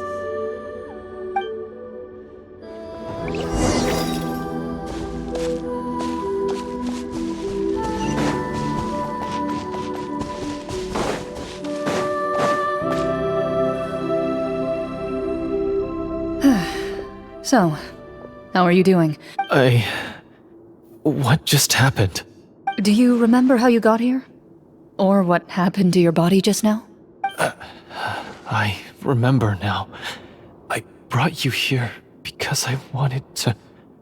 The explosives in the cave! You mean these? Huh? How did you... I could tell something was off the moment I stepped into this cave, so I kept an eye out. I've already dismantled the whole thing. So the strongest champion duelist in all of Fontaine saved the day once again. Guess I shouldn't be surprised. I deserve some answers, don't you think? Everything you said earlier sounded like the truth. Luckily, your monologue was dramatic enough to convince my friends you were just role-playing. I don't know. I just always felt like there was something in my heart that didn't belong to me. Something agitated and angry. Who knows? Maybe it was my own anger all along. The feelings about my father and the other Marechaussee hunters are real. It just wasn't fair. I was angry, bitter that no one remembered them or praised their accomplishments. I don't know when it started, but at some point, my anger came to completely consume me. At that point, I remembered the legend my father used to tell me. The one about the treasure. But if the treasure was all you cared about, why plant all those explosives? Wouldn't they just destroy the treasure and bury you along with it? I can't remember. My head is a mess. It felt like there was this voice telling me to eliminate the hunters, but now it's gone. From your description, I suspect you were dealing with a devorator. Devorator? Oh, your master, your father, I mean, never talked about it? No, I've heard of it. I'm just not sure why you suddenly... Wait, it can't be. The seal? My family has served as Marechaussee hunters for many generations. But the title and swordsmanship weren't the only things passed down over our line. My father instructed me to always watch over that seal and maintain it regularly. He said it had been passed down over a truly ancient age, and protecting it was our clan's most important duty. But I neglected that duty after he died. I finally decided to come down and check on it one day, and that's where my memories become fuzzy. The devorator would be a formidable adversary for any mortal being. If you lacked the power to completely destroy it, you could easily fall prey to its influence and corruption. In light of this, some Marechaussee hunters chose to seal the devorator away.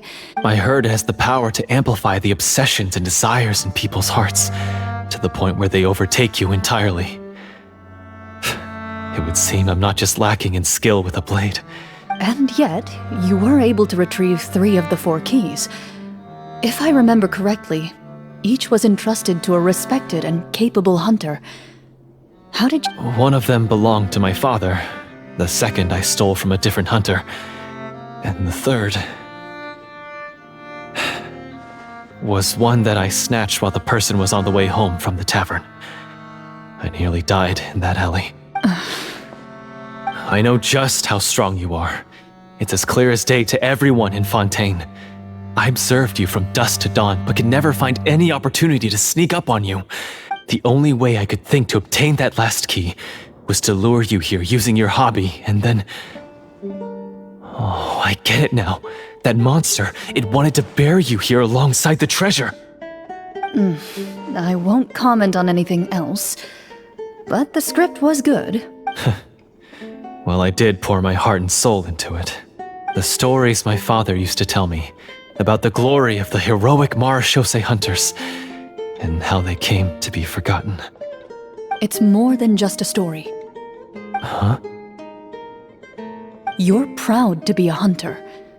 You're still holding onto that part of yourself, no matter how small. I have done so many despicable things. I have nothing to be proud of. Then explain the purpose of the evil sorcerer in your story. Isn't he the true antagonist? The one who sought nothing but his own gain, and used the people as pawns to attain it? In your heart of hearts, he was the one you truly wanted to defeat. But I've already tainted my sword. I no longer have any right to... Wake up, Florian. Remember how you introduced yourself earlier. Do you really think the hunters acted out of a desire for honor and glory? Or to be loved and acknowledged by the people? What did your father teach you about our order?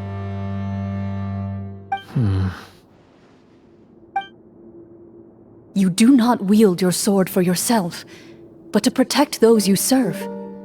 There's nothing special about a blade. It's the intentions of the wielder that matter above all else. Do you still not understand? Even after seeing the treasure for yourself? The contents of that room, they represent the true legacy the hunters left behind. You're right.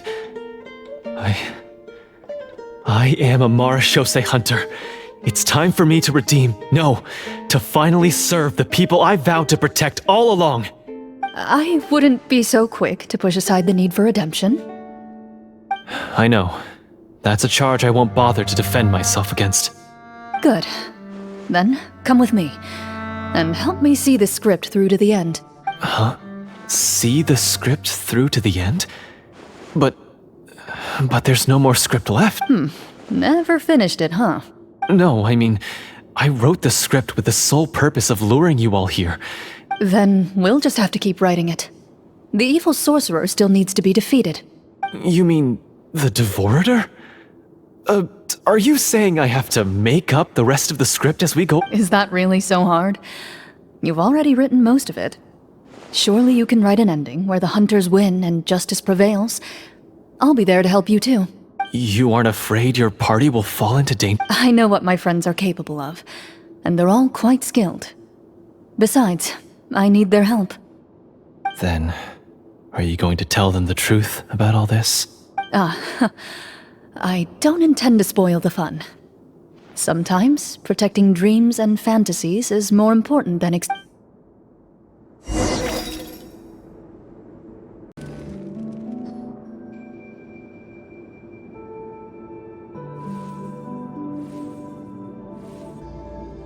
They're back! That took a while. Ahem! My fellow Marashose hunters, please forgive me, for I have sinned. Tone it down. Sorry. After crossing swords with you and witnessing your courage in battle, I've rediscovered my true self and regained my pride as a Marashose hunter. Oh, do I smell a redemption arc? I confess, I was brainwashed by the evil sorcerer. He asked me to lure you here so he could bury you in this cave. That little... Wait, you're saying all of that wasn't you, but the evil sorcerer? That's right. He's adept at manipulating the hearts and minds of the people. I fell under his influence because I did not possess a strong enough sense of will. Huh. And how are you going to prove that you're a changed man? We're not going to fall for the same trap twice. To be perfectly honest, I only came to my senses after seeing the treasure. It reminded me of my father's past teachings.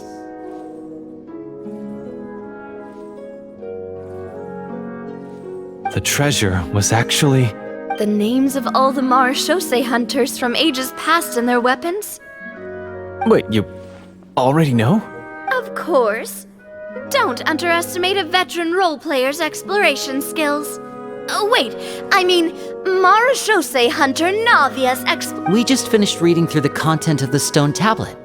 That tablet recorded the lives of some fascinating people. For example, this Marashose hunter called Est. She inherited the responsibilities of the Golden Hunter and passed judgment on many people. But in private, she had a very easygoing personality. Her favorite pastime was singing and dancing with her friends. So, she was just like you. Oh, you really think so? Well, when you put it that way, I suppose I also have a few things in working as an executioner. He supposedly used a countless number of tricks to confound his enemies in battle. Oh, if only I could have seen the feats of magic he pulled off back then. Their lives were all so exciting. You could write so many cool books about their accomplishments. How could they have all been forgotten? Because they chose to be. To hunt monsters that only appear in the shadows, you must also operate in the dark. To be a marechaussee hunter is to willingly give up on wealth and fame. Then this stone tablet must have been left behind by their companions. That's right. Few marechaussee hunters ever revealed their identity to the public. They always protected the city from the shadows. The only time they spoke of their accomplishments would be at night, when they gathered with their fellow hunters in front of the bonfire to share stories of the monsters slain by their hand. So, this tablet was created not so that the hunters would be remembered by the people, but so that they would be remembered by each other. No wonder this place was so well hidden. You regard the stone tablet in solemn silence. The names of your comrades etched onto its surface serve as a reminder that you are never truly alone. The tablet proves that, although a hunter walks a shrouded path, it is not a solitary one. There will always be those who walk beside you, a fact that remains as true today as in ages long past. Their legacies shall continue to be passed down from generation to generation, as everlasting as the stone onto which their names are carved. Father, you want...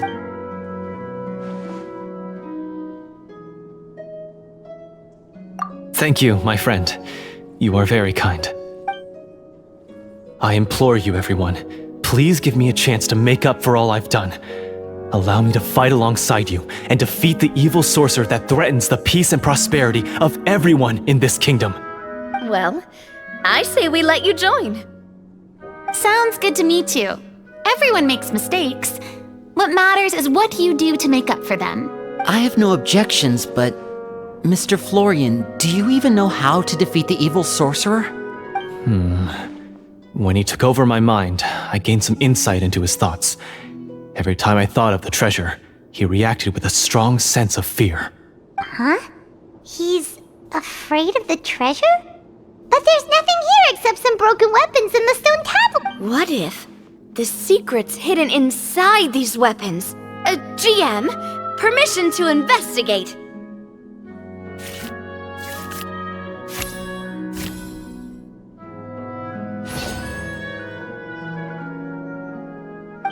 At first glance, the weapons appear absolutely ordinary. But as you observe them, you notice a faint energy emanating from within. These blades have slain countless monsters. Though it's been a long time since they were used in battle, their edges remain sharp, as if they're simply waiting for the next worthy hunter to carry on their legacy. So basically take these with us, right? I'll take this weapon, since it used to belong to Est. Maybe it'll find comfort in being held by someone who appreciates the arts. Good idea. I'll take Mr. Walter's bow then, from one archer magician to another. Paimon's gonna pick a cool weapon.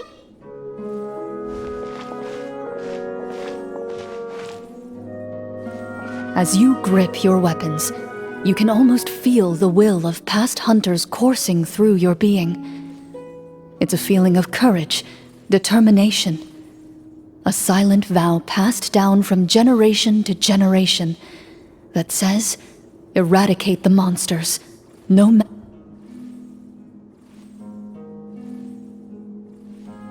Mr. Florian, do you know where to find the evil sorcerer? I was able to see his surroundings when our minds were connected. I believe he's currently hiding out at the church in the kingdom. We must be extremely careful. He's spent so long living among monsters that he's now taken the form of one.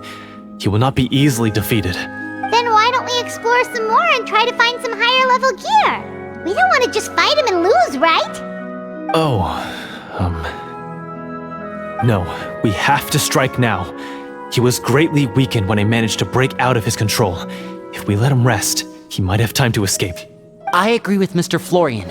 We've got to act while we have the advantage. Don't forget, the people of the capital are counting on us. Yeah, now that we've got a plan, there's no point in waiting. The longer this drags on, the worse it will be for everybody. Yes, that's what's called... Yes, that's exactly right. right, you've persuaded Paimon. Mr. Florian, please lead the way. Of course. Follow me. He has had so many scenes today, and now he has to join in for the last part. I really don't envy his job. Finally, you decide to slay the evil sorcerer and bring peace back to the kingdom once and for all. As you walk away, you feel the gaze of the stone tower at your back, as if all the hunters of the past are wishing you success in the battle ahead and awaiting your triumphant return.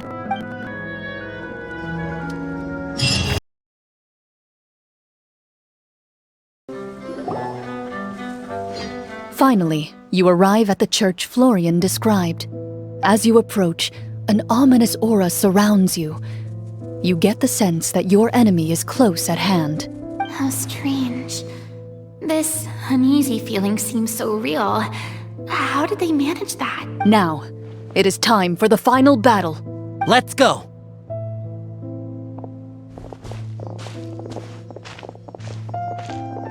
Florian, wait. What's wrong? I think you should wait outside. You've already been corrupted by the Devorator once.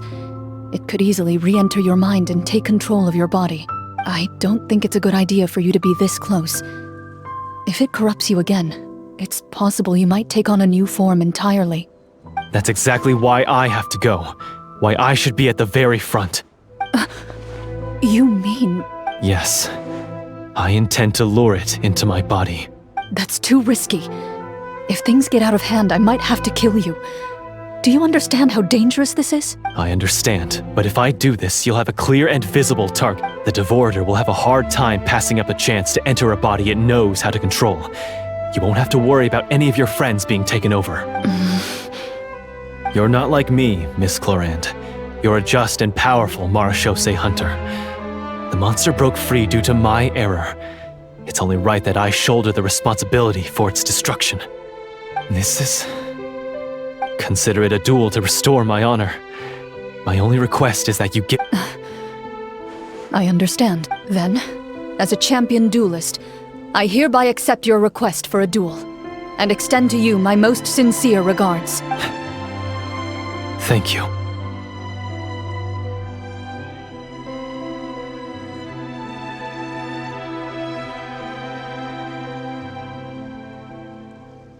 The battle is now upon us. Let the Devorator once again tremble under the blade of the marechaussee hunters.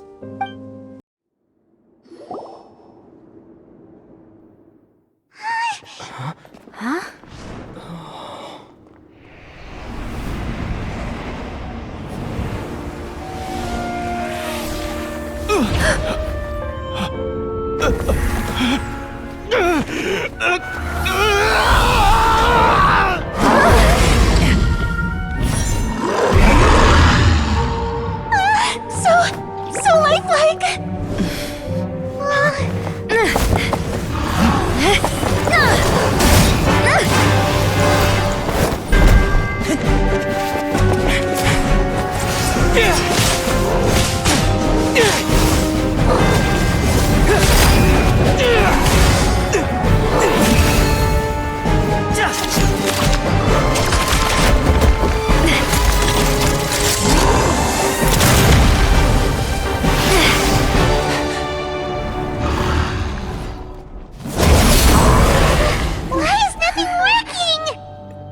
This foe is not invincible.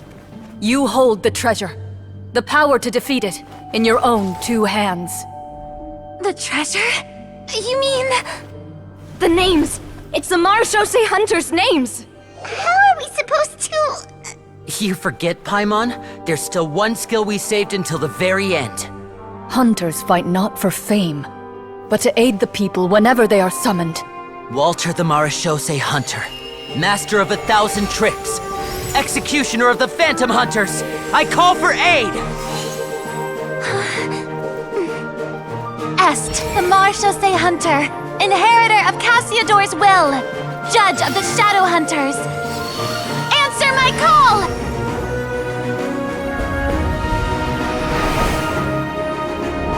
Petronia, protector of justice and order. The hunter I respect the most. Thank you for saving my friend. The best one I'll ever know. Please, lend us your strength!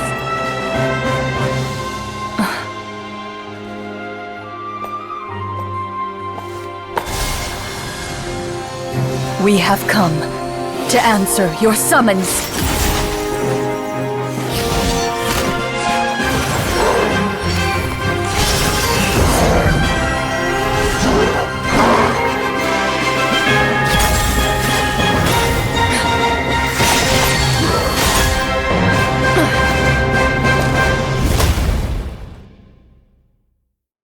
And so, the monsters were eradicated, and the sorcerer was defeated. Peace soon returned to the capital. Those in the court, manipulated by the sorcerer, some remembered the names of the heroes who saved their kingdom, but others simply continued their lives none the wiser. Such is the story of the Marechaussee Hunters. They pursue the phantoms in the darkness and exterminate all who pose a threat. They will always protect the city and those within it, even should all memory of their accomplishments be forgotten by the very people they serve. I am assuming we've finally reached the end of the script.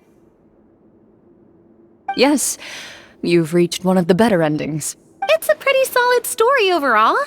I thought it was just an ordinary adventure at first, but the further we got into it, the more impressed I became with the production and that final battle especially.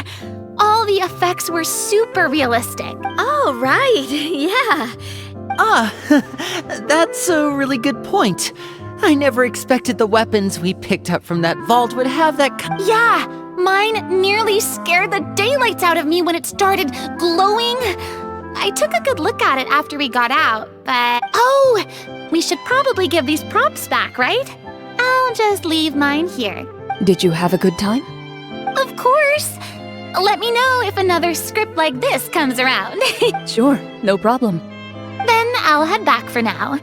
I think I need some time to fully digest everything that just happened. Once Mr. Florian is awake, please pass on my regards to him. He must be extremely exhausted to have passed out cold like that. You're right. He's had a lot to deal with. Well, see you all some other time.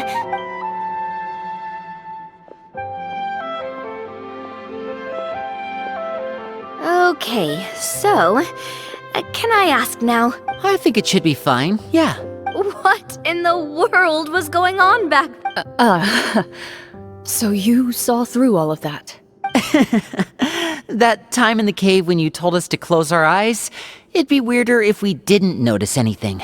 I was dying of curiosity the entire time. I mean, you did a pretty bang-up job of pretending nothing had gone wrong. Farina actually looked like she thought all of it was planned. Guess none of us wanted to be the one to break the illusion. What are you all talking about? Oh, wait. Don't tell me you never... Ugh, this is all my fault. It's not too late to cover your ears. Bit late for that, don't you? You're saying everything that happened back there wasn't actually part of the script? It's probably more accurate to say this was never a real scripted story to begin with. What? So loud. Hey, you! Get up right now and explain yourself! No shaking, please!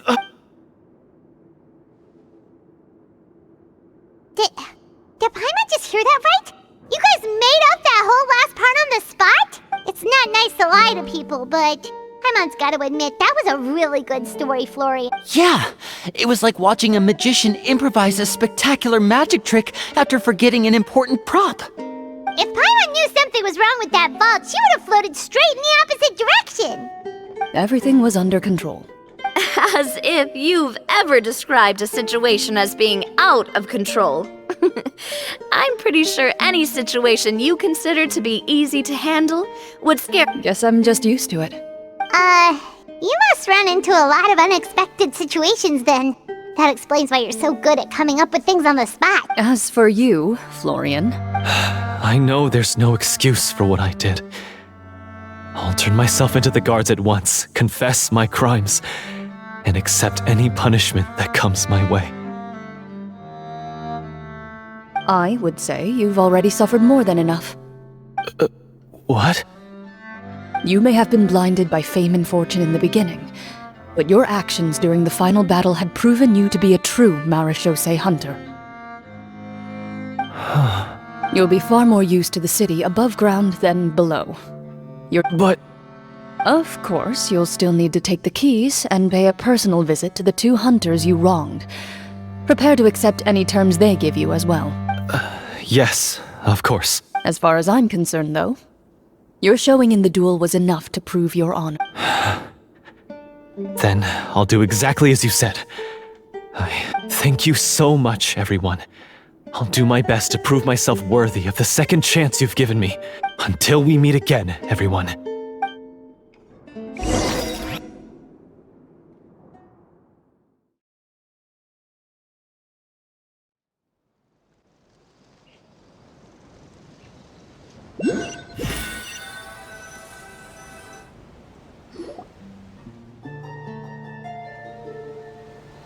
Speaking of marechaussee hunters, what should we do about the treasure in that cave?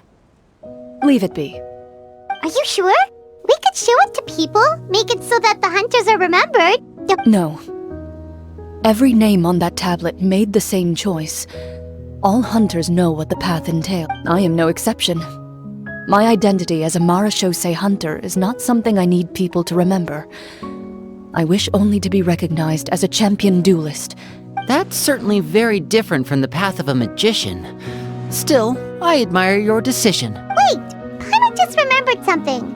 If there were no special effects involved, why did our weapons begin to glow during the... That's because the marechaussee hunters of ages past would often imbue their weapons with special enchantments to suppress the monsters. Whenever a monster was nearby, their weapons would start to glow. Oh, so that's why they had an effect on that guy near the end. I really thought the summons were doing all the work. Well, I'm sure the summons were a part of it too. Oh? How so? This particular devorator probably hailed from the same era as the hunters we saw in the room. The names you recited all belonged to the bravest hunters. Countless monsters fell to their blades. That's likely why the devorator visibly reacted when you said them out loud. So the names held the power all along! Navia, everything you said during your summon. Huh? Oh, I meant what I said. I mean, it was true to my character, so yeah, I'm glad you heard it. Just don't make me repeat myself. It's embarrassing. I really appreciated those words. All right. Don't get all sentimental on me. Anyway, let's not talk about that anymore. I'm going to go on ahead. Don't fall too far behind now. She ran off! I should probably head back as well. This story was truly incredible. I might have to spend the whole night telling my siblings all about it. Goodbye.